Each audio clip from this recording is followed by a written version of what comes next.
Bonjour, aujourd'hui on va parler des fantômes, des âmes, des esprits. Alors ne vous inquiétez pas, vous allez voir, c'est pas si effrayant que ça, et peut-être même que je vais réussir à vous enlever certaines peurs. Alors, les fantômes, tout ça, on va commencer par voir comment la Kabbale ou d'autres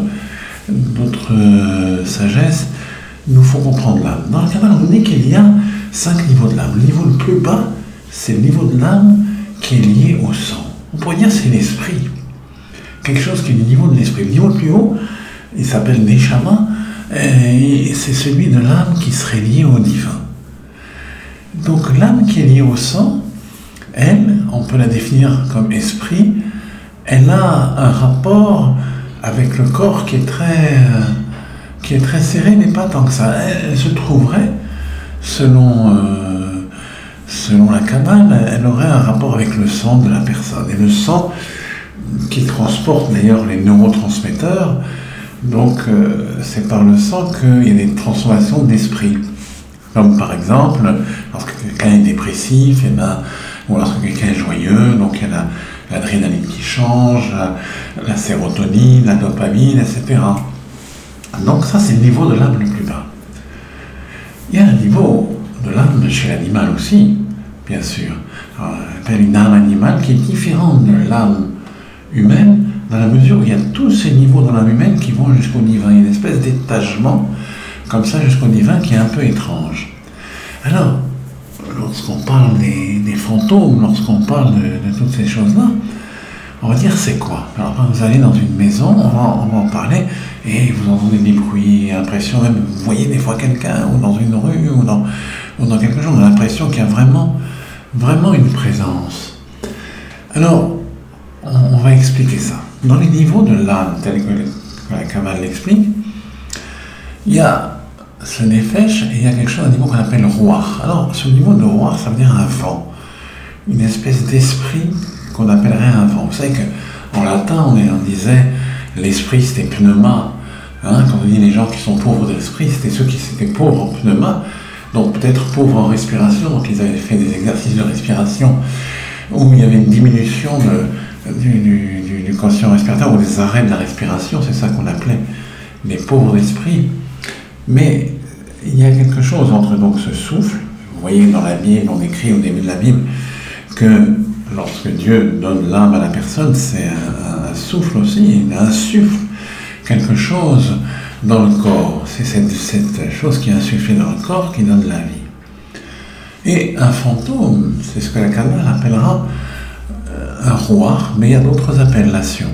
C'est quelque chose qui n'est pas de l'ordre d'une âme complète, quelque chose qui est existant. C'est quelque chose qui reste aussi quelquefois comme un espèce de message qui se trouverait dans la pierre.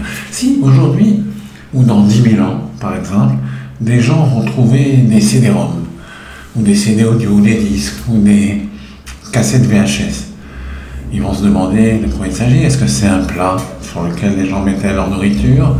Pourquoi il y a un trou au milieu? Est-ce que ça servait de filtre? Ils vont se demander des mille choses sur ces objets, puisqu'ils n'auront pas les appareils qui utilisaient ces objets. Ils ne comprendront pas, dans 10 000 ans, qu'est-ce que c'est que ce disque. De la même manière que quand on voit des pierres, on ne comprend pas. Mais les pierres, elles, reçoivent des messages des âmes, de ces ruach qu'elles conservent. C'est pour ça que dans une maison, surtout si elle n'a pas été habitée pendant longtemps, dans des ruines ou des choses comme ça, quelquefois on a des visions. Quelquefois on peut rencontrer quelqu'un, et c'est même dangereux.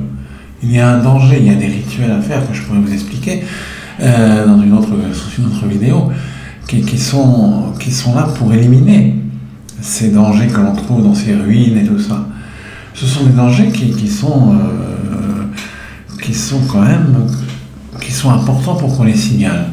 Aussi, lorsque quelqu'un va dans un cimetière, dormir dans un cimetière est quelque chose de dangereux.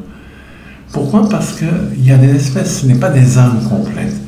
C'est ce qu'on appelle des ruach, des espèces de souffles qui peuvent ressortir. Donc il y a le message qui se trouve dans la pierre qui peut ressortir à un moment donné et venir avec faire une communication avec l'âme que vous avez. C'est-à-dire que là, vous êtes dans un environnement, vous êtes dans une pièce, et cette pièce a des messages internes qui sont inscrits dans les murs. On parle des pyramides, on parle des temples anciens, Je vais vous dire la différence. Dans une maison, il n'y a pas de lien qui a été provoqué ou qui a été fait avec le divin.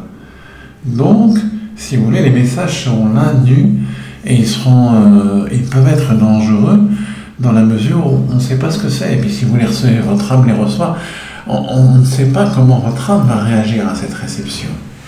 C'est pour ça qu'il ne faut pas jouer, il ne faut pas appeler des gens qui appellent les fantômes, et des gens ils vont avoir un contact avec ce qu'on appelait les roirs, donc c'est une espèce de morceaux d'esprit, de souffle, comme ça, qui vont communiquer, qui vont donner leur message. Le niveau le plus haut, c'est celui de l'âme, la neshama, qu'on appelle ça, qui est, elle, liée au divin, et encore plus haut, neshama, yetzira, etc.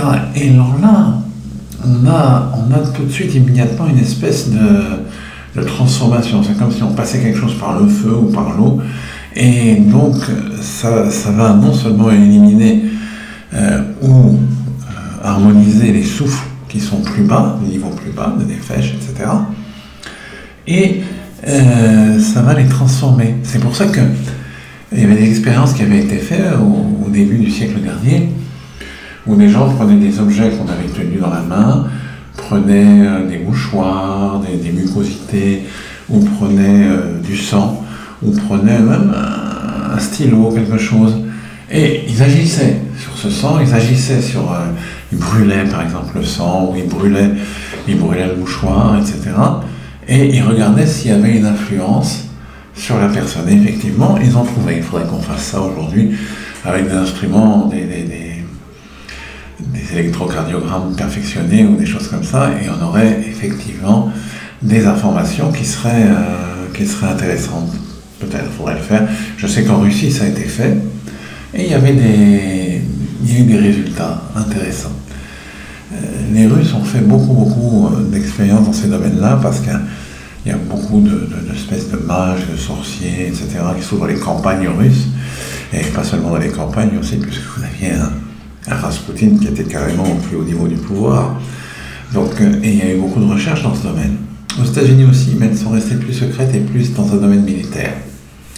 Donc il y a ces espèces de roirs, de morceaux d'esprit ou de souffle, et elles peuvent avoir une communication avec vous, et elles se trouvent dans les pierres. Les pyramides ou les temples ou tout ce que vous avez ont des messages à nous donner. Et si vous allez dedans, vous allez donc dans ces endroits, vous allez immédiatement ressentir quelque chose.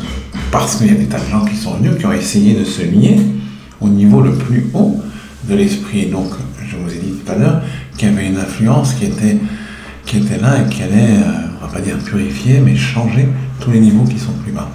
Alors, on reparlera de ces niveaux de l'âme et des fantômes. Donc, les fantômes peuvent n'être simplement qu'une image transmise par une pierre, ou transmise par un arbre, ou transmise par une forêt, mais ce n'est qu'une image. Cette image n'est pas comme une image comme on trouve dans un livre. C'est une image qui peut être aussi avoir quelque chose de matériel, un petit peu matériel, mais pas vraiment. Vous voyez, c'est quand je parlerai des démons, etc., dans une autre vidéo, je vous expliquerai de quoi il s'agit. Ça qui est une espèce de matérialité, c'est-à-dire que cette matérialité de cela peut être ressentie par des animaux, ou une espèce de sensibilité pour le ressentir. Et nous aussi, on peut le ressentir. Et quelquefois, il y a des gens qui voient des choses. Donc, il faut être... et on va continuer cette explication, et on verra un petit peu plus en détail s'il le faut. S'il y a beaucoup de gens qui sont intéressés, ils n'ont qu'à me le dire. D'ailleurs, vous n'avez qu'à me donner vos remarques, vos commentaires, je les aime beaucoup. Et puis, likez, faites connaître. Il paraît que je ne le dis pas assez, alors je le dis. Voilà, merci, à bientôt.